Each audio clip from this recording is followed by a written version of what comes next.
हाय मित्रांनो, आज मी तुमच्यासाठी घेऊन आलो एक भन्नाट रेसिपी जिचं नाव आहे सोया चंक्स मंचुरियन। चला तर मग पाहूया त्यासाठी लागणारे साहित्य। एक 10 मिनिटं भिजवून घेतलेले soya chunks, red chilli sauce,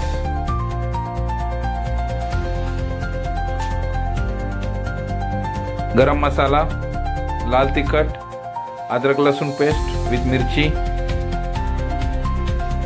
मैदा, कॉर्नफ्लावर, धना जीरा पावडर, ब्लॅक सोया सॉस आणि दही।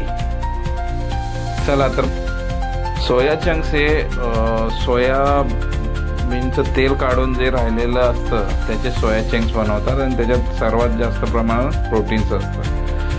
तर आता आपण पुढची रेसिपी पाहूया। तुम्ही पण एकदा नक्की करून बघा, तुम्हाला पण आवडेल आणि लहान मुलांसाठी तर खूप छान आहे। आपण मिक्सरमध्ये सगळे सोया चंक्स, भिजवलेले सोया चंक्स वाटून घेऊया आणि वाटून घेतल्यानंतर त्याच्यामध्ये आता वाटून घेतलेलं आहे छानपैकी।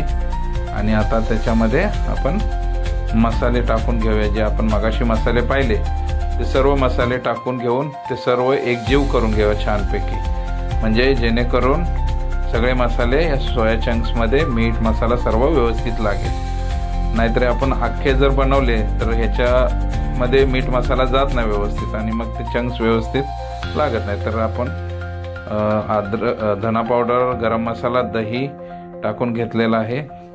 आता त्याच्या पुढे आपण टाकून घेऊ लाल तिखट।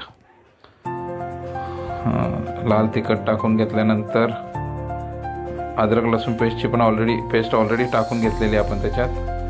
रेड चिली सॉस व्यवस्थित टाकून घेऊया सर्व। रेड चिली सॉस टाकल्यानंतर आपण याच्यामध्ये ब्लॅक सोया सॉस टाकून घेऊया। ब्लॅक सोया सॉस टाकल्यानंतर दही टाकून घेऊया आणि आता हे सर्व मसाले आणि सोया एकजीव करून घेऊया, सर्व चांगलं मिक्स करून घेऊया व्यवस्थित। आणि मिक्स करून चांगलं मिक्स करून घ्यायचं आहे, म्हणजे जेणेकरून सर्व मसाला एकजीव होईल सर्व मटेरियलसाठी। तर आता आपलं हे झालेलं, त्याच्यामध्ये आपण एक 4 चमचे कॉर्नफ्लॉवर टाकून घेऊया। कॉर्नफ्लॉवर आणि मैदा आपल्याला बॉन्डिंग करण्यासाठी लागणार आहे। त्याच्यानंतर आता आपण मैदा टाकून घेऊया। 1 वाटी पूर्ण लागणार आहे आपल्याला मैदा। आणि आता हे सर्व मिश्रण एकजीव करून घेऊया परत एकदा व्यवस्थित। याच्यात पाणी टाकायची गरज नाही, कारण पाण्याचं प्रमाण ऑलरेडी असतं याच्यामध्ये।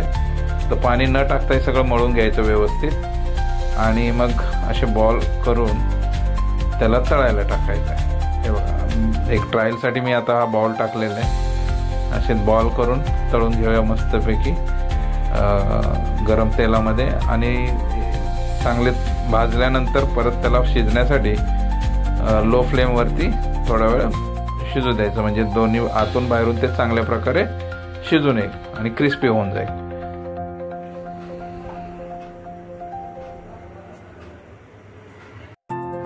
सोडून घेऊया आणि चांगल्या प्रकारे डीप फ्राय करून घेऊया सर्व बॉल्स।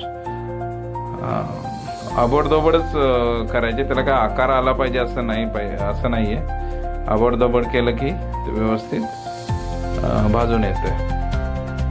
आणि सोया हे नक्की तुम्हाला आणि तुमच्या लहान मुलांना खूप आवडेल। एक स्टार्टर म्हणून आपण ह्याचा वापर करू शकतो आणि खूप सोपी रेसिपी आहे। याच्यात काही जास्त हे टाकलेलं नाहीये की बाबा खूप जास्त मसाले आणि हे काय।